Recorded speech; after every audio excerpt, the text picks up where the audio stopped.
Hello everyone, welcome to this amazing platform of our channel Panisha for Competitive Examinations and I am Piyush। इस particular session में हम cover कर रहे हैं DFCCIL के लिए जो आपका कस्टमर रिलेशंस का पर्टिकुलर सेक्शन है और इसमें अभी तक हमने एक बहुत बड़ा पार्ट कंप्लीट कर लिया है, यानी कि जो मॉडल्स वाला पार्ट था, सॉफ्टवेयर हिस्ट्री थी आपकी।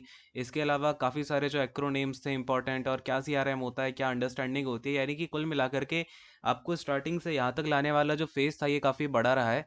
अब हमें यहाँ पे फाइनली जो आपका CRM के कुछ इंपॉर्टेंट टाइप्स बचते हैं, और बेसिकली ये जो टाइप होते हैं ना, ये CRM के टाइप से नहीं है, it is about the architecture of CRM। ठीक है, तो अब हम यहाँ पे चीज़ों को और भी अच्छे से पढ़ेंगे, थोड़ी और टेक्निकल चीज़ें समझते हैं भाई CRM में क्या चीज़ें क्या है, और SFA को थोड़ा सा और डिटेल में देखेंगे। अभी मैं आपको बताता हूँ क्या क्या चीज़ें हम करने वाले हैं इसमें, राइट। तो बस आपने आई होप पीछे का सारा रिवाइज कर लिया होगा। अगर आपने स्टार्टिंग से फर्स्ट क्लास से लेकर के 25 क्लास तक रिवाइज नहीं किया है ना, तो पूरा रिवाइज करके आना पहले, तभी आपको सारी चीज़ें बहुत अच्छे से रिलेट हो पाएंगी। ठीक है, तो शुरू करते हैं भाई। और आज आपकी क्लास नंबर 26 है। तो देखो, यहाँ पर बेसिकली आपको क्या पढ़ना है ना, बेसिक बात क्या है कि ये आपका है आर्किटेक्चर। एक तो होता है स्ट्रेटेजिक CRM, फिर उसके बाद ये बनाते हैं आर्किटेक्चर। देख पा रहे हो, ये हमें यहाँ पर मेन मुद्दा ये समझना है, ठीक है, कि ये सब चीज़ें कैसे बन रही हैं। तो टेंशन नहीं लेनी, एक बार स्टार्टिंग से आपको बताता हूँ क्या मैंने अभी तक आपको सिखाया। कि जो हमारा CRM है, CRM के 4 टाइप होते हैं। तो बेसिकली अब मैं आपको थोड़ा सा और डीप में लेके चलता हूँ। अब आप इस पोजीशन पे आ गए हो कि आप इस चीज़ को समझो कि यार CRM में एक तो होता है स्ट्रेटेजिक, और जब भी मैं स्ट्रेटेजिक की बात करता हूं तो मैंने हमेशा आपसे क्या बोला है, स्ट्रेटेजिक मीन्स आपका बात हो रही है कस्टमर सेंट्रिक रख करके, यानी कि हम कस्टमर को सेंटर में रख रहे हैं और अपना कोई ना कोई प्लानिंग एग्जीक्यूट कर रहे होंगे, सो दैट हम कस्टमर को रिटेन करें। कस्टमर से रिलेटेड जितनी भी बातें हैं कस्टमर सेंट्रिक होकर के, वो आपका स्ट्रेटेजिक में आता है। अब एक चीज़ याद रखना, मैंने यहाँ पर बोल दिया कस्टमर सेंट्रिक, तो कस्टमर सेंट्रिक तो पूरा का पूरा आपका CRM है। लेकिन जब आपका ये वो वाला कस्टमर सेंट्रिक है जहां पर आप कस्टमर पे ही ध्यान दे रहे हो, लाइक आपका आप CLV पे ध्यान दे रहे हो, आपके आप यहाँ पे लिंकेज मॉडल के काम कर रहे हो, क्योंकि आपका क्या होगा लिंकेज मॉडल से कि धीमे धीमे कस्टमर एट द एंड खुश हो जाएगा। तो जब भी हम बस कस्टमर कैसे खुश रहे उसके उसको लेकर के क्या क्या वैल्यूज हम निकाल सकते हैं, ये सब आपका आता है किसमें, स्ट्रेटेजिक CRM में। अभी और थोड़ा सा डिफाइन करूंगा तो ज़्यादा क्लियर हो पाएगा, ठीक है। नाउ इसके बाद आपका आता है एनालिटिकल CRM। ठीक है, एनालिटिकल CRM, इन सभी के बारे में आपको थोड़ी थोड़ी नॉलेज है अभी कि एनालिटिकल में क्या होता है। देन आपका आ जाता है यहाँ पे ऑपरेशनल CRM। ठीक है, क्या आ जाता है अपना ऑपरेशनल CRM आ जाता है। देन इसके बाद आता है आपका कोलैबोरेटिव। अब मेनली हमें जो यहाँ पर थोड़ा सा डिटेल में पढ़ना है ना, वो पढ़ना है आपका एनालिटिकल। ऑपरेशनल में हमें SFA वाला पार्ट डिटेल में थोड़ा देखना है, और कोलैबोरेटिव, क्योंकि एनालिटिकल वाला CRM का जो पार्ट है ना, यहाँ से अगर आप पिछले साल का क्वेश्चन पेपर उठा के देखोगे तो बढ़िया बढ़िया क्वेश्चन इन्होंने उठा करके डाले हैं। फैक्टर एनालिसिस की बात करी इन्होंने यहाँ पे, क्लस्टर एनालिसिस की बात की है, डेंडोग्राम तक पहुंच गए आपके प्रीवियस ईयर में। तो ये तो यानी कि एनालिटिकल CRM काफ़ी इन्होंने डीप पूछ रखा है। तो कुछ भरोसा नहीं है यार, इस बार आपका बड़े आराम से ये ऑपरेशनल के डीप में जाएंगे, क्योंकि एनालिटिकल के CRM के डीप में जा चुके हैं। ठीक है, तो ये भी हम खैर समझेंगे, और बाकी स्ट्रेटेजिक में भी दो चार चीज़ें हैं जो हमें समझनी है। मैं आपको थोड़ा सा बताता हूँ कि यही जो तीन है ना, मिलकर के इस CRM का क्या करते हैं, आर्किटेक्चर बनाते हैं। तो अगर मैं ये इसको टाइप वाली चीज़ को थोड़ा अलग करता हूँ ना, टाइप को जब मैंने थोड़ा साइड किया, तो ये जो स्ट्रेटेजिक CRM है ये क्या करता है, देखो, सबसे ऊपर पोजीशन पे बैठा रहता है ये आपका स्ट्रेटेजिक CRM। क्या करता है, पूरी स्ट्रेटेजी बनाता है कि आप कस्टमर को कैसे अट्रैक्ट करोगे, क्या करोगे, क्या बातें हैं। फिर इसके बाद जो आर्किटेक्चर होता है, ध्यान देना, अगर आपसे कभी क्वेश्चन पूछा जाए कि आर्किटेक्चर ऑफ CRM में क्या क्या इंक्लूड होता है, तो याद रखना ये क्वेश्चन ना बहुत प्यारा क्वेश्चन है, और ये क्वेश्चन एग्जामिनर बना लेगा ना तो बिल्कुल मजा आ जाएगा। सारे बच्चे से गलत करके आएंगे जो ये चीज़ नहीं समझ पा रहे होंगे, या फिर जिन्होंने ये चीज़ नहीं देखी होगी, क्योंकि कहीं ये सब नहीं बताते हैं एक्चुअली। तो आर्किटेक्चर ऑफ CRM में आता है आपका ऑपरेशनल CRM। ठीक है, जो ऑपरेशनल CRM है, एनालिटिकल CRM है, और फिर आपका जो कोलैबोरेटिव CRM है, ये जो होता है ना, ये मिलकर के बनाते हैं आपका आर्किटेक्चर CRM का। और जो स्ट्रेटेजिक CRM है वो थोड़ा सा अलग बैठ जाता है, क्योंकि अगर आप देखोगे ना ध्यान से, तो यहाँ पर बन क्या रहा है, यहाँ पे बस स्ट्रेटजी बना रहे हो आप। कोई आर्किटेक्चर क्या होता है, जो आपके सामने फिजिकल फॉर्मेट पे दिखने लग जाए। और बेसिकली यहाँ पर हम क्या कर रहे हैं, स्ट्रेटजी बना रहे हैं। जबकि ऑपरेशनल में आपको देखो, अब बताता हूँ यार, ऑपरेशनल में आपको क्या क्या मेन चीज़ें पढ़नी है ना। इसमें आ जाता है आपका SFA, यानी कि आपका सेल्स फोर्स ऑटोमेशन। दूसरी बात आती है मार्केट ऑटोमेशन, ऑपरेशनल पे मैं थोड़ा फोकस ज़्यादा कर रहा हूँ इस बार, क्योंकि आपका एनालिटिकल के जितना अंदर ये लोग गए हैं ना, जैसे यहाँ पर इन्होंने, मैंने आपको बताया, क्लस्टर एनालिसिस पे चले गए, फैक्टर एनालिसिस पे चले गए, तो ऐसे ही आपका जो ऑपरेशनल सीआरएम है ना, उसके पार्ट होते हैं एसएफए हो गया, मार्केट ऑटोमेशन हो गया, इसके अलावा आपका होता है सर्विस ऑटोमेशन। ठीक है, तो इन तीनों के बारे में बहुत बारीक बारीक सी चीज़ें हैं जो हमें यहाँ पे समझनी है। ठीक है, इससे मैं आपको एक आइडिया दे रहा हूँ सो दैट आपको पता भी चले कि हम चीज़ें कैसे करने वाले हैं। देन आपका कोलैबोरेटिव आता है। कोलैबोरेटिव कुछ नहीं है, ये आपका सारी चीज़ों को मिला करके कैसे हमें यूज़ करना है वो आपका कोलैबोरेटिव में आता है। ये मैं बताते टाइम आपको सिखाऊंगा, थोड़ा सा आपका ये कॉम्प्लेक्स हो जाता है। ठीक है, तो ये बातें हैं। और जब हम स्ट्रेटजिक सीआरएम को पढ़ रहे होंगे तो यहाँ पर हमें पढ़ना पड़ेगा अपना बैलेंस्ड स्कोर कार्ड के बारे में, यानी कि बीएससी के बारे में। ठीक है, तो यहाँ पर हम बीएससी के बारे में भी समझेंगे। देन अपना एसएफए, ये सब हो गया। ठीक है, ये चीज़ें हमें यहाँ पे पढ़नी है। बेसिकली जो आपका आर्किटेक्चर ऑफ सीआरएम का पर्टिकुलर सेक्शन है, या फिर टाइप्स ऑफ सीआरएम बोल दो। लेकिन याद रखना आपका, अगर मैंने बोला आर्किटेक्चर ऑफ सीआरएम तो मैं क्या क्या इंक्लूड कर रहा हूँ, क्या बातें बोलना चाह रहा हूँ। ठीक है, चलो। अब अगर आप इसे भी देखोगे तो एनालिटिकल सीआरएम में आप समझ में आएगा आपको, जो कस्टमर डेटाबेस होता है उसका एनालिसिस करते हैं। यहाँ पे market automation, sales automation, service automation होता है। देन ये आपका क्या होता है, बेसिकली कोलैबोरेटिव में फेस टू फेस कांटेक्ट हम कर रहे होते हैं, और इसको मैं आपको आगे चल के थोड़ा सा डिटेल में लेके चलूंगा। ठीक है, तो सबसे पहला उठा लेते हैं अपना स्ट्रेटेजिक सीआरएम। चलो, एक एक करके समझना शुरू करेंगे और सारी चीज़ों को समझेंगे, है ना। क्वेश्चन कैसा भी बन जाए अब, और एक बार अगर क्वेश्चन डीप बन जाता है ना, तो उसके आसपास वाली आपको ऑलवेज ये चीज़ याद रखना, अगर आपके पेपर में एक क्वेश्चन ऐसा बन गया ना जो थोड़ा सा उसने डीप पूछ लिया, तो उससे रिलेटेड जितनी बातें हैं उसको कंप्लीट करना ही समझदारी होती है। आपको मैं जो साइंस पढ़ा रहा हूँ वो क्यों ऐसे इधर उधर से लेके इधर कहीं लेके जा रहा हूँ कहीं उधर, क्योंकि क्वेश्चंस उस टाइप के पूछ रखे हैं उसने प्रीवियस ईयर में, या फिर रेलवे ने प्रीवियस ईयर में, है ना। चलो, स्ट्रेटेजिक सीआरएम की हम यहाँ पे बात कर रहे हैं। अब यहाँ तक पहुँचने के लिए ना आपको एक छोटी सी प्रोसेस से होके निकलना है, और यहाँ से क्वेश्चंस भी बनते हैं। ठीक है, क्या पढ़ना पड़ेगा हमें, टाइप्स नहीं, बिजनेस ओरिएंटेशंस। ठीक है, क्या पढ़ना है हमें यहाँ पे अब, थोड़ा सा बिजनेस ओरिएंटेशंस होती हैं अलग अलग टाइप की, और यहाँ से ना इससे रिलेटेड दो तीन बातें निकल के आती हैं जो हमारे सीआरएम में बहुत इंपॉर्टेंट है। और दूसरी बात, ये थोड़ा सा ना मार्केटिंग का सेगमेंट भी हो जाता है, इसमें आपका सीआरएम का सेगमेंट भी होता है। अभी आपको समझ आएगा, इसमें लिखा हुआ है बिजनेस ओरिएंटेशंस, बट ये पूरा इंक्लाइंड है आपका कस्टमर्स के ऊपर। ठीक है, यानी कि सीआरएम के ऊपर कहीं ना कहीं जो सीआरएम की नीड निकल के आई ना, स्ट्रेटजिक सीआरएम आपका निकल के आया, वो इन ओरिएंटेशंस के बाद ही निकल के आया। तो समझना यार, ये वाला पॉइंट बहुत इंपॉर्टेंट है, यहाँ से क्वेश्चंस काफ़ी बनते हैं। जैसे अगर मैं बिजनेस ओरिएंटेशन की बात करूँ तो बिजनेस कई सारे टाइप के बिजनेस होते हैं। ठीक है ना, क्योंकि आप जो सीआरएम है वो लगाओगे कहाँ पर, किसी एक बिजनेस में ही तो लगाओगे। तो यहाँ पर एक कोटलर थे। ठीक है, कौन थे भाई, एक कोटलर थे। उन्होंने क्या कहा, अलग अलग जितने भी बिजनेस है ना उनको हम तीन बिजनेस ओरिएंटेशंस में डिवाइड कर सकते हैं। कितने में, तीन। एक पहले वाले बिजनेस को आप क्या बोल दो, प्रोडक्ट ओरिएंटेड। ठीक है, क्या बोल दो, product Orient product oriented business. ठीक है, फिर आपका दूसरे नंबर पे आप क्या करो, प्रोडक्शन ओरिएंटेड कर दो। ये प्रोडक्ट है, ध्यान देना। दूसरा वाला होता है आपका प्रोडक्शन ओरिएंटेड। फिर जो तीसरा वाला आपका होता है, इसको आप कर दो सेल्स ओरिएंटेड। ठीक है, क्या कर दो इसे, सेल्स ओरिएंटेड। जो आपका बिजनेस है ये तीसरे टाइप के बिजनेस है। टोटल इन्होंने सारे टाइप के बिजनेस को तीन में डिवाइड कर दिया। अब समझना पहले वाले बिजनेस में क्या हो रहा है। जो पहला वाला इन्होंने टाइप बताया, प्रोडक्ट ओरिएंटेड बिजनेस, इसमें क्या होता था, प्रोडक्ट ओरिएंटेड बिजनेस में, है ना, ओरिएंटेड बिजनेस को मैं BOS लिख दे रहा हूँ, समझ जाना बस। अब प्रोडक्ट ओरिएंटेड बिजनेस में क्या हुआ, जैसे सपोज करो मेरी कोई कंपनी है, और मेरी कंपनी, मैंने नई नई, अभी क्या हुआ, मेरा एक स्टार्टअप मैंने खोला, और मेरा ये स्टार्टअप जो है, ये है डिजाइनर क्लॉथ्स का। मेरा यहाँ पर ये स्टार्टअप है, समझना चीज को ध्यान से। और ये 90s का टाइम चल रहा है। ठीक है, अभी का टाइम नहीं है, 90s का टाइम है, जब आपके रग्ड जीन्स नहीं थे मार्केट में। तो मैंने क्या किया, यहाँ पे स्टार्टअप खोल के, मुझे नहीं पता था कि कस्टमर को क्या नीड है क्या नहीं है, लेकिन मैं अपनी तरफ से बेस्ट देने के लिए, यानी कि मेरी तरफ से जो बेस्ट डिजाइन थी, मैंने वो डिजाइन करी। यहाँ पर मैंने कस्टमर को ध्यान नहीं दिया। क्या किया मैंने, यहाँ पर कस्टमर की जो रिक्वायरमेंट थी वो मैंने कंसीडर ही नहीं की। ध्यान से बात को समझना। मैंने क्या किया, अपनी तरफ से एक डिज़ाइन निकाली, और मैंने उसको बेस्ट से बेस्ट, उसमें हर चीज़ लगा दी, और उस डिज़ाइन को अपनी तरफ से पूरा बेस्ट कर दिया, और उसको मैंने मार्केट में निकाल दिया। अब ये जब मैंने मार्केट में निकाला, तो यहाँ पर बेसिकली किया क्या है, मैंने अपने प्रोडक्ट पे तो बहुत अच्छा काम किया है, लेकिन यहाँ पर मैंने कंसीडर क्या नहीं किया। एक एक पॉइंट ध्यान से समझना, क्वेश्चन यहाँ से बहुत बनते हैं।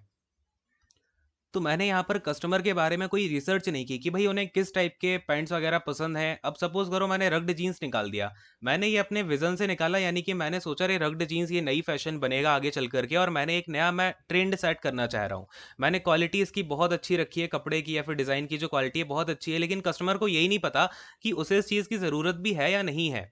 अब देखो पिक्चर में क्या आता है, जैसे समझना बात को। अब ये तो हो गया चलो एक डिज़ाइन वाला, ये एक एस्पेक्ट था डिज़ाइन वाला। दूसरा एस्पेक्ट इसमें क्या होता है यहाँ पे, ये मैंने क्या दिखाया एस्पेक्ट, आपका जो विजन होता है ना, उसमें कस्टमर का आपको आपने कस्टमर की जो रिक्वायरमेंट है उसको बिल्कुल भी ध्यान में नहीं रखा। आपने अपने विजन के हिसाब से जो बेस्ट डिज़ाइन हो सकती थी वो लगा दी। दूसरा आपका क्या होगा यहाँ पे, आपके जो एप्पल के प्रोडक्ट्स होते हैं, ठीक है, एप्पल जो कंपनी है उसके जितने भी प्रोडक्ट हैं, क्या उन्होंने स्टार्टिंग में ये सोचा होगा कि क्या लोगों को इसकी नीड है? उन्होंने तो हाई प्राइस पे बहुत ही क्वालिटी वाली चीज़ निकाल दी, ठीक है। उस टाइम पर वो मार्केट का ट्रेंड ही नहीं था, लोग उसको खरीदना ही नहीं चाह रहे थे। लोगों को पता ही नहीं था कि ऐसी चीज़ भी हो सकती है जिसे हम खरीदेंगे। तो उन्होंने यहाँ पे मार्केट में कस्टमर के ऊपर थोड़ा बहुत तो देख लिया, ठीक है कस्टमर के पास ये है वो है, लेकिन जब जिस चीज़ का कस्टमर को पता ही नहीं है, उसे पता ही नहीं था एक छोटा सा फ़ोन भी आएगा जिसमें कि सारी इतनी सिक्योरिटी होगी, ये होगा वो होगा, ठीक है।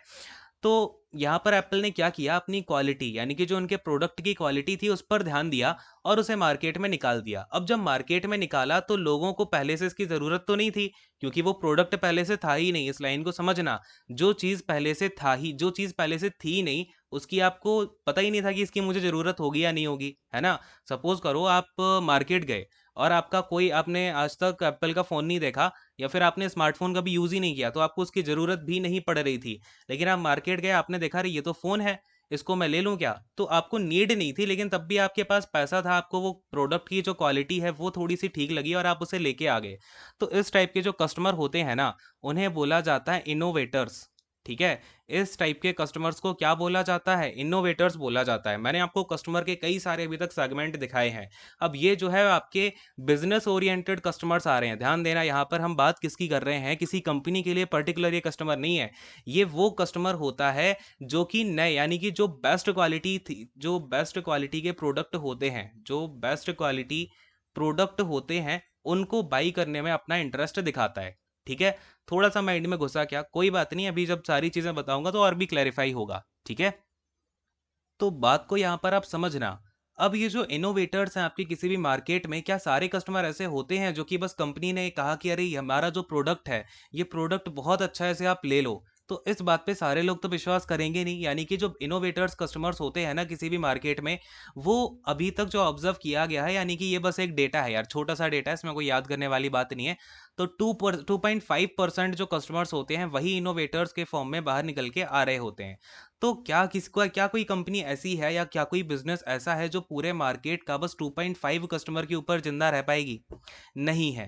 अब जो एप्पल है ना, ये तो मैंने आपका एक एग्जांपल दिया यहाँ उठा करके, बट ये एप्पल भी क्या कर रहा है, सीआरएम को इम्प्लीमेंट कर रहा है। ये तो मैंने वो कंडीशन बताई कि ये सपोज सीआरएम को अप्लाई ना कर रहा हो। यहाँ पे जब हम प्रोडक्ट ओरिएंटेड बिजनेस की बात करते हैं ना, तो उसका मतलब क्या होता है कि आपने कस्टमर की जो नीड है उसको आपने अपने बस अपने मन से मान लिया कि मेरा जो कस्टमर है उसको प्रोडक्ट बहुत अच्छा चाहिए होगा, लेकिन ये रियलिटी ये नहीं है। आपका जो कस्टमर है, जितने भी कस्टमर हैं पूरे मार्केट में, जरूरी थोड़ी ना है कि उनको प्रोडक्ट ही अच्छा चाहिए हो। सपोज करो आप 100 रुपीज़ का कोई चॉकलेट लेके, चॉकलेट भी नहीं, आप 100 रुपीज़ का पेन लेके आ जाओ, ठीक है, तो क्या यहाँ पे कितने चांसेस हैं कि आपके पेन ज़्यादा बिकेंगे?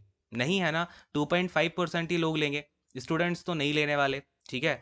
तो इस चीज़ को आप थोड़ा सा यहाँ पे अगर अप्लाई करोगे तो समझ पाओगे यार कि ये क्या इनोवेटर्स का क्या मतलब है। ठीक है। अब मैं इसकी लैंग्वेज आपको थोड़ी सी लिखवा रहा हूँ। और आपके और आपके ये जो इनोवेटर्स होते हैं ना, ये प्राइस इनसेंसिटिव भी होते हैं, क्योंकि अगर आपका प्रोडक्ट बहुत ही अच्छी क्वालिटी का निकाला हुआ है, प्रोडक्ट ओरिएंटेड बिजनेस है कोई, तो उसकी प्राइस ऑफ कोर्स ज़्यादा होगी। तो इनोवेटर जो है ना वो प्राइस इनसेंसिटिव होते हैं, ये पॉइंट भी आपको लिखा मिल सकता है। ठीक है, एक बार मैं आपको थ्योरी लिखवाता हूँ इसकी। चलो नोट डाउन करो, अगर जब भी मैं आपसे बात कर रहा हूँ प्रोडक्ट ओरिएंटेड बिजनेस की, तो प्रोडक्ट ओरिएंटेड बिजनेस को मैं यहाँ पे पीओबी लिख रहा हूँ, ठीक है ना। तो जो पीओबी होते हैं ना, यहाँ पर क्या लिख रहा हूँ, पीओबी यानी कि दे बिलीव। तो पीओबी जो होते हैं उनका ये मानना होता है कि जो हमारे कस्टमर हैं, they believe that customer choose, क्या करते हैं भाई, कस्टमर क्या चूज करते हैं, the product with best quality, choose the product with best quality, best quality. अच्छा राइटिंग थोड़ी सी यार देख लो यहाँ पे, क्या बोला मैंने? बेस्ट क्वालिटी, देन आपका परफॉर्मेंस हो गया, परफॉर्मेंस डिज़ाइन एंड फीचर्स, ठीक है, परफॉर्मेंस डिज़ाइन एंड फीचर्स। तो यहाँ पर बेसिकली ये जो बिजनेस होते हैं ना आपके जो आपके प्रोडक्ट ओरिएंटेड बिजनेस होते हैं, उनका ये मानना होता है कि हमारा कस्टमर जो भी है ना, वो बेस्ट से बेस्ट प्रोडक्ट चाहता है, प्राइस का उसको कोई फर्क नहीं पड़ रहा। यानी कि हम अपना प्रोडक्ट बस बेस्ट से बेस्ट बना के दें उसको, उसकी परफॉर्मेंस बहुत अच्छी होनी चाहिए, डिज़ाइन बहुत अच्छी होनी चाहिए। बट ये नहीं, यहाँ पे ये मार्केट के जो कस्टमर का यहाँ पे इवन जो आपके कस्टमर की बात होती है या फिर जो कस्टमर की रिसर्च की जाती है, वो भी नहीं करते, ठीक है। तो no customer research is done, no customer research is done by such business.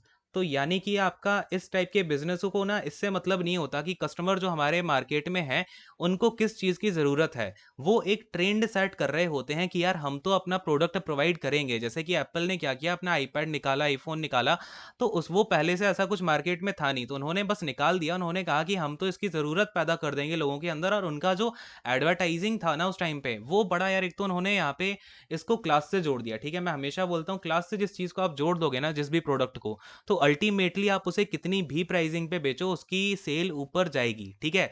मतलब बहुत ज़्यादा ऊपर तो नहीं जाएगी, बट धीमे धीमे ऊपर जाएगी ही जाएगी, ठीक है। उसे आप क्लास से जोड़ दो, स्टेटस से जोड़ दो, तो एप्पल ने यही काम किया धीमे धीमे। तो यहाँ पर होता क्या है, जब भी हम प्रोडक्ट ओरिएंटेड की बात कर रहे हैं, यानी कि यहाँ पे जो मेन फोकस होता है, वर्ड पे ध्यान देना, जो मेन फोकस होता है वो किस पे होता है कि हम बेस्ट क्वालिटी का प्रोडक्ट बनाएं। इनका मेन फोकस कस्टमर पे नहीं होता, ठीक है। तो ये चीज़ आप यहाँ पर अच्छे से लिख लो। और इवन कभी कभी ये लोग क्या करते हैं ना, प्रोडक्ट पे इनका इतना ज़्यादा ध्यान होता है कि ये कभी कभी प्रोडक्ट के ऊपर बहुत ज़्यादा ओवर इंजीनियरिंग कर देते हैं। यानी कि कस्टमर को इतनी ज़्यादा नीड भी नहीं है, लेकिन प्रोडक्ट को बेटर करने के चक्कर में या फिर उसे बहुत अच्छा बनाने के चक्कर में ये क्या कर देते हैं, ओवर इंजीनियरिंग कर देते हैं या फिर ओवर स्पेसिफिकेशंस उसमें डाल देते हैं। तो अगर आपको कभी भी ये सभी टर्म्स दिखाई दें कि ओवर स्पेसिफिकेशन हुई है किसी प्रोडक्ट में, ओवर इंजीनियरिंग हुई है, प्रोडक्ट को बेस्ट बनाने की बात की जा रही है, उसकी कहाँ, और इस चक्कर में ना क्या होता है, उसकी जो कॉस्ट होती है वो बहुत ज़्यादा हो जाती है। और कॉस्ट ज़्यादा होने की वजह से अब क्या हुआ, इसका फ़र्क क्या पड़ता है इन बिजनेस के ऊपर, कि ये बस मार्केट का 2 से लेके 3% ही कस्टमर एक्वायर कर पाते हैं, जिसके पास बहुत ज़्यादा पैसा होता है और जो इनोवेटर टाइप के होते हैं, जिनको मार्केट में हम इनोवेटर बोलते हैं, ठीक है। वेल वगैरह वो सब होता है सीआरएम में, जब हम उसके डेटा की एनालिसिस करने के बाद में होता है। अब ये इनोवेटर क्या है, बेसिकली कंपनी को नहीं पता अपने कस्टमर के बारे में, लेकिन उसने जाके ले लिया, तो ये क्या है, इनोवेटर है, इसके पास पैसा वैसा बढ़िया है, ये पैसे के ऊपर ध्यान नहीं देता। क्लियर है?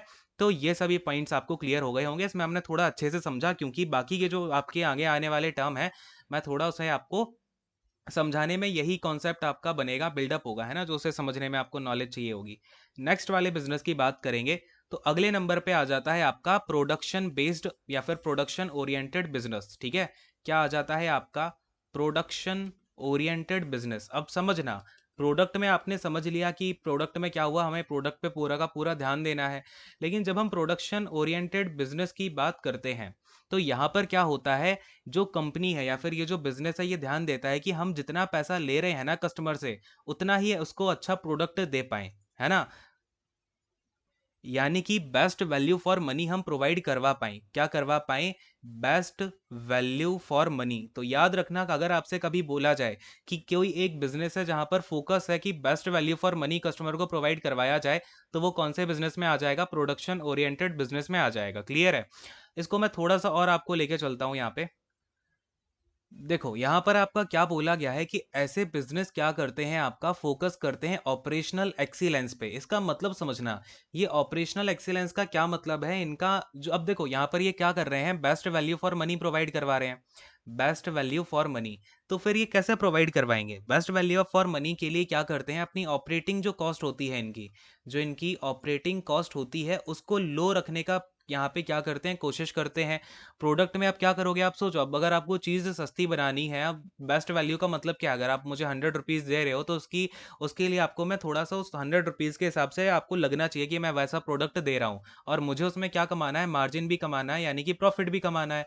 तो उस प्रॉफिट को कमाने के लिए और आपको वैल्यू फॉर मनी देने के लिए भी मैं क्या करूँगा, अपनी जो ऑपरेटिंग कॉस्ट है उसको कम करूँगा, या फिर मेरे यहाँ पे जो एम्प्लॉयज़ काम कर रहे हैं, उनकी मैं सैलरीज में क्या करूंगा, कॉस्ट रिडक्शन का, एम्प्लॉयज़ की सैलरी वगैरह कम करना स्टार्ट करूंगा, ठीक है। और मार्केट में ले जाने के लिए जो मेरा यहाँ पे बेसिकली, वेट अ सेकेंड, देखो मार्केट में ले जाने के लिए, यार ये क्या हो रहा है, पेन ही नहीं चल रहा, वेट अ सेकेंड।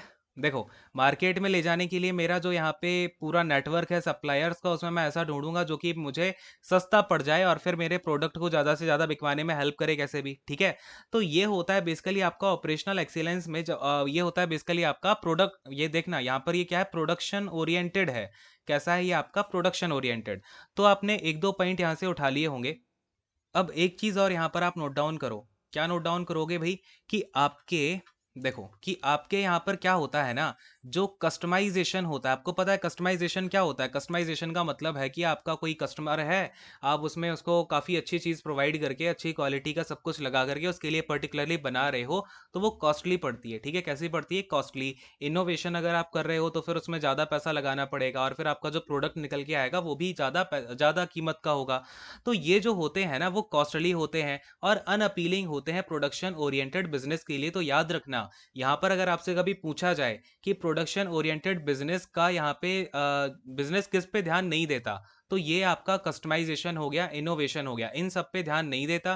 क्योंकि इन्हें मतलब है कि बस अगर हमें यहाँ पे क्या करना है, best value for money provide करनी है। क्या करनी है हमें, best value for money customer को प्रोवाइड करनी है। उसमें कस्टमाइजेशन का तो ऑप्शन ही खत्म हो गया।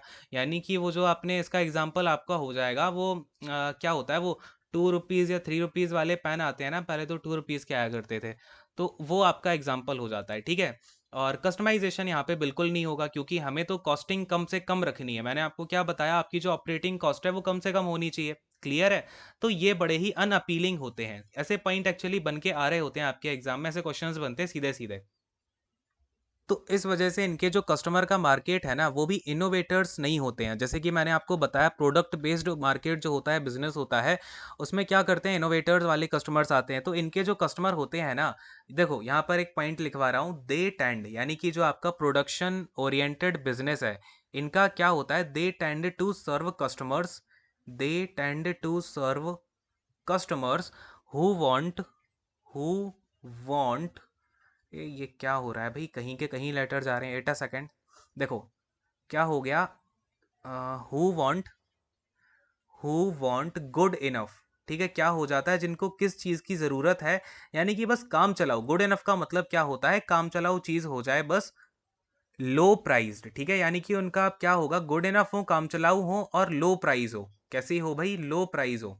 और लो प्राइस, ये प्राइस नहीं, प्राइस होगा, गुड इनफ लो प्राइस प्रोडक्ट या फिर आपका सर्विसेज, ठीक है। बिजनेस क्या करते हैं, दो ही चीज़ें प्रोवाइड करवाते हैं, मैंने आपको बताया हुआ है। या तो प्रोडक्ट आपको देंगे या फिर आपको वो कोई ना कोई सर्विसेज देंगे। क्लियर हुआ।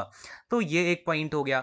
एक पॉइंट मैंने आपको, देखो प्रोडक्ट ओरिएंटेड में वो लोग क्या कर रहे थे, प्रोडक्ट ओरिएंटेड में उन्होंने ये सोच लिया था कि भाई कस्टमर को बेस्ट से बेस्ट प्रोडक्ट चाहिए होगा, कस्टमर की यूनिक नीड्स होंगी। लेकिन यहाँ पर ये क्या मानते हैं कि कस्टमर के पास में कोई भी क्या क्या नहीं होती, यूनिक नीड्स नहीं होती, ठीक है। इनका ये मानना है कि कस्टमर को तो बस काम चलाऊ चीज़ चाहिए है। सारे के सारे कस्टमर जो हैं उनकी कोई इच्छा ऐसी नहीं है कि वो अलग से उन्हें चीज़ चाहिए होगी। उनका बस ये मानना होता है, हमारा जो कस्टमर है, उनका जो पूरा सेगमेंट होता है ना, टारगेटेड जो उनका मार्केट होता है, वो उन कस्टमर्स का होता है जो मिडिल क्लास से आते हैं या फिर लो क्लास से आते हैं। उनको क्या चाहिए, बस काम चलाऊ चीज़ चाहिए, जिससे कि आपका उनका उस टाइम पर काम चल जाए, प्राइस उसकी कम होनी चाहिए, ठीक है। ये सभी बातें आ जाती हैं आपकी प्रोडक्शन ओरिएंटेड बिजनेस में। अरे बोलो हाँ, क्लियर हो गया क्या। लेकिन अब इसमें खामी क्या है, जैसे अगर मैंने आपको ऊपर वाला बताया तो उसमें खामी ये थी कि इतने ज़्यादा कस्टमर ही नहीं मिल पा रहे हैं उसे, ठीक है। तो इसमें यहाँ पर दिक्कत क्या पड़ जाती है, ये लोग चीज़ों को सस्ता रखने के चक्कर में जो चीप है ना, जो क्वालिटी है वो बहुत चीप कर देते हैं। चीप क्वालिटी प्रोडक्ट यहाँ पर आपके मार्केट में आने शुरू हो जाते हैं इस वजह से। तो इससे होता क्या है कि जब चीप क्वालिटी प्रोडक्ट आता है वो स्टार्टिंग में तो काफ़ी बिकेगा, लेकिन टाइम के साथ क्या हो जाएगा, उसकी बिक्री जो है वो काफ़ी कम हो जाएगी और आपका बिजनेस अल्टीमेटली लॉस में जाएगा आगे चल के, ठीक है। तो जो एक आउटकम इसका निकला वो क्या निकला कि भाई चीप क्वालिटी बनानी पड़ रही है।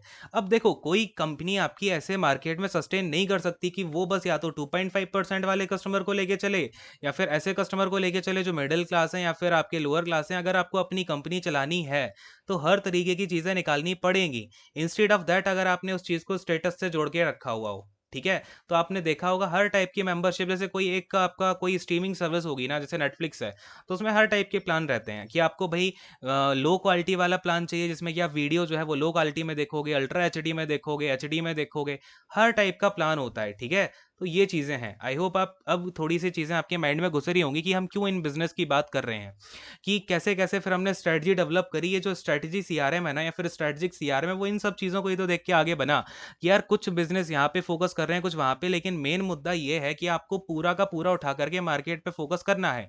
यानी कि आपको पूरे कस्टमर पे फोकस करना है, ओनली इनोवेटर्स पे या फिर आपके जो गुड इनफ कस्टमर हैं उन पे ही अकेले फोकस नहीं करना है। क्लियर हुई बात? चलो फिर अब आपका थर्ड नंबर का जो बिजनेस आता था ना, वो हो जाता है सेल्स ओरिएंटेड। क्या हो गया ये आपका? Sales oriented business. Sales oriented business. अब ये जो मैं आपको इतना डिटेलिंग में क्यों समझा रहा हूँ, क्योंकि आगे चल के जो आपका बेसिक, अब जो बेस बनेगा ना चीज का, वो यहीं से बनेगा। आज की क्लास जो है आपका फाउंडेशन का काम कर रही होगी, बेस का काम कर रही होगी आगे आने वाले लेक्चर्स में, ठीक है। चलो तो देखो इसमें क्या किया जाता है आपका, कि ये बिजनेस क्या मानते हैं कि यार हम प्रोडक्ट तो कैसा भी बना दें, लेकिन हमें अपना जो इन्वेस्टमेंट है वो एडवर्टाइजमेंट पे करना चाहिए। यानी कि हम जितना अच्छा एडवर्टीजमेंट कराएंगे उतना ज़्यादा जो हमारा प्रोडक्ट है वो बिकेगा, इनका ये मानना होता है। तो ये क्या करते हैं आपका सबसे ज़्यादा, दे इन्वेस्ट दे इन्वेस्ट यार ये क्या हो रहा है, ये दे इन्वेस्ट हाईली, ठीक है। दे इन्वेस्ट हाईली ऑन, किस किस पे हाईली इन्वेस्ट करते हैं? एडवर्टीजमेंट हो गया, आपका पीआर हो गया। पीआर याद आ रहा है ना, मैंने आपको एक्रोनेम्स में कराया हुआ था, पीआर पब्लिक रिलेशंस होता है ये। तो उनकी जो पीआर टीम होती है ना, उस पर बहुत ज़्यादा खर्चा कर देते हैं कि यार कस्टमर के पास बस पहुंचना चाहिए। सेल्स का प्रमोशन हो गया, ठीक है, सेल्स प्रमोशन हो गया। तो मेनली यहाँ पर इनका जो मेन फोकस होता है ना, इनके प्रोडक्ट पे होता ही नहीं है। प्रोडक्ट ये कैसा बना देते हैं, घटिया बना देते हैं। अच्छा आपने देखा भी होगा आजकल क्या चलता है, वो एमएलएम चलता है, ठीक है ना, मल्टी लेवल मार्केटिंग। तो ये जो मल्टी लेवल मार्केटिंग होती है ना, अक्सर ये वही प्रोडक्ट कराते हैं मोस्टली, ठीक है। मैं क्या बोल रहा हूँ, 80 to 90% वो कंपनीज कराती हैं जिनका प्रोडक्ट काफ़ी घटिया होता है। यानी कि जिनके प्रोडक्ट अरे यार, जिनके प्रोडक्ट की क्वालिटी जो है वो काफ़ी लो होती है, ठीक है। इससे होता क्या है कि वो अपना उन्होंने पैसा खर्च कर दिया, पैसा उन्होंने इस प्रोडक्ट पे नहीं डाला, पैसा उन्होंने डाला है एडवर्टीजमेंट पे, या फिर बस ये करने में लगा दिया कि इधर से उधर रेफर करो, इधर से उधर करो, सेल्स का प्रमोशन करा रहे हैं, पीआर टीम जा रही है बार बार कि आप हमारा ये सामान लो, वो सामान लो, ठीक है। तो इन चीज़ों पे ये लोग ज़्यादा ध्यान देते हैं, तो इससे बेसिकली आपका प्रोडक्ट की जो क्वालिटी है वो अल्टीमेटली लो होती है। ये सब इस टाइप के बिजनेस आ जाते हैं आपके सेल्स ओरिएंटेड बिजनेस में। अरे बोलो हाँ, बात क्लियर है क्या? और फिर अगर आप लॉन्ग रन में ऐसे बिजनेस को देखो तो वो सक्सीड नहीं कर पाते हैं, क्योंकि लॉन्ग रन में आपको अपने जो आपके कस्टमर है उनको अच्छा प्रोडक्ट देना ही पड़ेगा, तभी तो वो आपसे लेंगे।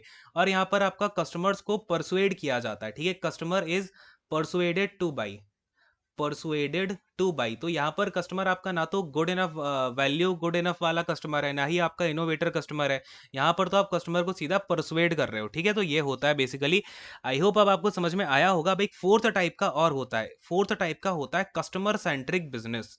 क्या होता है? Customer centric business. अब इस कस्टमर सेंट्रिक बिजनेस में क्या होता है, मैंने आपको फर्स्ट वाले में बताया था, प्रोडक्ट वाले में, कि हम बस बेस्ट से बेस्ट प्रोडक्ट बना रहे हैं। सेकंड वाले में कि हम अपना प्रोडक्ट वैल्यू फॉर मनी वाला बना रहे हैं, यानी कि कम पैसे में उसको हम ज़्यादा से ज़्यादा चीज़ दे रहे हैं। थर्ड वाले मैंने बताया सेल्स अच्छी करा रहे हैं। बट इसमें क्या होता है ना, कस्टमर की जो डिमांड है हम उसके अकॉर्डिंग सामान बनाने लग जाते हैं, अपना प्रोडक्ट उसके अकॉर्डिंगली हम बनाने लग जाते हैं। यानी कि पूरा का पूरा यहाँ पे हम एक वैल्यू प्रोपोजिशन जो है ना आपका, क्या है? Value proposition. वो हम बहुत अच्छा से अच्छा देना चाहते हैं, तो हम कस्टमर की यहाँ पे डिमांड को सुनते हैं, उनके ऊपर रिसर्च करते हैं। लेकिन होता क्या है ना, कि यहाँ पर आपका जब आप कस्टमाइजेशन करते हो, तो कस्टमाइजेशन में भी अगेन वही बात आ जाती है, जो कस्टमर है आपका मार्केट में वो बहुत कम होता है जिसको कस्टमाइजेशन चाहिए, ठीक है। कस्टमाइजेशन बहुत से लोग प्रेफर नहीं करते हैं। तो ये वही प्रेफर करेगा जो हाई क्लास का होगा, या फिर जिसके पास मनी अच्छी खासी होगी। तो यहाँ पर जब इन चारों बिजनेस को देखा गया, तो अल्टीमेटली क्या हुआ कि यार ना तो आपको पहले वाले से फायदा होने वाला है, ठीक है। पहले वाला जो आपका बिजनेस होता है प्रोडक्ट वाले में, यही घाटा है कि पूरे कस्टमर को आप अट्रैक्ट ही नहीं कर पा रहे हो। दूसरी बात, प्रोडक्ट इसके बाद में जो प्रोडक्शन वाला था उसमें आप बस मिडिल क्लास और जो आपकी लो क्लास है उन पे फोकस कर पा रहे हो, जैसे कि यहाँ पे आपका रियलमी का फ़ोन हो गया, रेडमी का फ़ोन हो गया, ये सब फ़ोन्स क्या कर रहे हैं, ये टारगेट कर रहे हैं यहाँ पे, ये कुछ वैल्यू फॉर मनी प्रोवाइड ही तो कर रहे हैं जो इनके मिड सेगमेंट वाले फ़ोन हैं। अब सोचो रियलमी आपका जो अपर लेवल सेगमेंट के फ़ोन है ना, वो आपके फ़ोन अकेले सपोज करो वो 10,000 के अंदर के ही सारे फ़ोन प्रोड्यूस करे रियलमी, तो क्या वो सस्टेन कर पाएगा मार्केट में? नहीं कर पाएगा, तभी तो वो अपर सेगमेंट के भी फ़ोन निकाल रहा है। वो अब कस्टमाइज्ड फ़ोन भी निकालने लग गया है। क्यों निकालने लग गया है? क्योंकि उसे धीरे-धीरे नीड करना है, अपने बिज़नेस को एक्सपेंड करना है हर क्लास तक, ठीक है? फिर तीसरे में हमने देखा सेल्स ओरिएंटेड, ये तो सबसे घटिया होता ही है, ये तो कैसे भी नहीं चलने वाला, ठीक है? फिर फोर्थ वाला कस्टमर सेंट्रिक, तो कोई भी अगर अब हमने देखा जब ये 4 टाइप के बिज़नेस को, तो हमें पता लगा यार किसी भी एक क्लास को हमें यहाँ पे फ़ोकस करने से फ़ायदा नहीं होने वाला। हमें करना क्या है बेसिकली, इन चारों को ही पिक्चर में लेके आना पड़ेगा और इसके लिए ही हम यूज़ करते हैं अपने स्ट्रैटेजिक सीआरएम का। तो समझ में आया यहाँ पर ये टर्म्स तो इंपॉर्टेंट थे ही सही आपके लिए 1 से लेके 4 तक के बिज़नेस, लेकिन ये जो स्ट्रैटेजिक सीआरएम है ना, अब इसकी अंडरस्टैंडिंग आपको बहुत अच्छी हुई होगी और ये जो अंडरस्टैंडिंग आपके माइंड में बनी है ना, ये जब आप लैंग्वेज वाले क्वेश्चंस अब करोगे, तो उसमें बहुत फ़ायदा आपको देगी स्ट्रैटेजिक सीआरएम में, ये जो आपने जितनी चीज़ें अभी तक समझी हैं, है ना? इसलिए मैं थोड़ा-सा इस पे टाइम दे रहा था। अब देखो समझते हैं यार स्ट्रैटेजिक सीआरएम में हमने क्या-क्या बातें करी। तो यहाँ पर यार क्या बोला गया है, इन्होंने कहा स्ट्रेटजिक सीआरएम में, थोड़ा सा ये क्या है भाई, ऊपर का पेज खाली है, वेट अ सेकेंड। खैर इन्होंने देखो यहाँ पर क्या कहा कि आपको करना क्या है, अपने जो कस्टमर्स हैं, आपके जो भी कस्टमर्स हैं ना, उनको तो पहली प्रायोरिटी पे रखना है। स्ट्रेटजिक सीआरएम में क्या कहा, आपको अपने कस्टमर्स को प्रायोरिटी में रखना है और उसके बाद में आपको उनके बारे में सेग्रीगेशन करना है उनका, ठीक है? क्या करना है, सेग्रीगेशन, यानी कि कस्टमर के बारे में आपको अपनी इन्फॉर्मेशन चाहिए, पूरे कस्टमर का, आपका क्या कस्टमर्स की नीड है, क्या उनकी इन्फॉर्मेशन है, वो सब बातें, ठीक है? आपको पता ही है। इसके बाद आपको क्या ध्यान देना है, मार्केट ट्रेंड का भी ध्यान देना है, ठीक है? मार्केट ट्रेंड का ध्यान देना है एंड उसके अकॉर्डिंग क्या करना है, एक गुड वैल्यू प्रपोजिशन बनानी है। क्या करनी है, गुड वैल्यू प्रपोजिशन बनानी है, यानी कि आप देख रहे हो एक तरीके से हमने चारों के चारों जो बिजनेस थे ना, उनको मिला दिया है, ठीक है? गुड वैल्यू प्रपोजिशन बनानी है और यहाँ पर हमारे लिए जो कस्टमर की वॉइस है वो सबसे इंपॉर्टेंट है। Customers voice is most important, ठीक है? कस्टमर्स वॉइस जो है वो आपकी इज मोस्ट इंपॉर्टेंट, ये यहाँ पर आपका एक पॉइंट डाल दिया गया। तो कुल मिला के स्ट्रेटजिक सीआरएम में हमने क्या किया कि कस्टमर्स का सेग्रीगेशन, अब समझना सेग्रीगेशन का मतलब क्या हुआ, हमने अपनी अलग अलग क्लास में कस्टमर को बांट लिया कि कौन सा हमारा अपर क्लास का है, कौन सा मिडिल क्लास का, कौन सा लोअर क्लास का। तो हम अपने जो प्रोडक्ट बनाएंगे ना, वो हम यहाँ पे कस्टमाइज्ड प्रोडक्ट भी बनाएंगे हाई क्लास के लिए, और हाई क्लास के लिए हम इनोवेटर्स जो होंगे ना उनमें से, उनके लिए भी प्रोडक्ट बनाएंगे जिनकी क्वालिटी बहुत अच्छी होगी। ऐसे प्रोडक्ट भी बनाएंगे जो वैल्यू फॉर मनी होंगे, ठीक है, इन दोनों क्लासेस के लिए। क्लियर हो पा रही है बात? यहाँ पे आपका वो वेल वाला कॉन्सेप्ट लग जाएगा, एसएससी वाले कॉन्सेप्ट लग जाएंगे, ठीक है ना? फिर लैप्स्ड कस्टमर तो वो खैर आगे की बात है, लेकिन वेल्स वाली बात यहाँ पे हम कर रहे हैं, ठीक है? और फिर इसके अलावा आपका मार्केट ट्रेंड भी आपको देखना पड़ेगा। क्लियर है? और फिर आपको एक अच्छा वैल्यू प्रपोजिशन भी देना है, यानी कि आपको अपने कॉम्पिटिटर के रिस्पेक्ट में एक अच्छा वैल्यू प्रपोजिशन निकालना है और कस्टमर की बात भी सुननी है। तो कुल मिला के जब हमने चारों उन बिजनेस मॉडल्स को, यानी कि वो चारों जो बिजनेस ओरिएंटेशंस थे, उनको मिलाकर के एक अपना यहाँ पे स्ट्रेटजी बनाई, तो वही हमारा बन जाता है स्ट्रेटेजिक सीआरएम। अरे बोलो हाँ, बात क्लियर हुई क्या? बोलो फटाफट से। अब इसके बाद हाँ, और वो जो एनालिटिकल वाला पार्ट है ना, वहाँ पर हमें डेटा माइनिंग भी पढ़नी पड़ेगी, है ना? तो ये सब जो चीज़ें होंगी ना आगे चल के, डेटा माइनिंग ये वो आपका थोड़ा सा आज का जो मैंने बेसिक बनाया है, यहाँ से मैं बार बार चीज़ों को उठाऊंगा, है ना? तो ये समझना भी थोड़ा सा ज़रूरी है, अच्छे से चीज़ों को याद कर सोच समझ के रखना, ठीक है? तो आज का सेशन इतना ही से रखते हैं, बेसिक था आज का सेशन।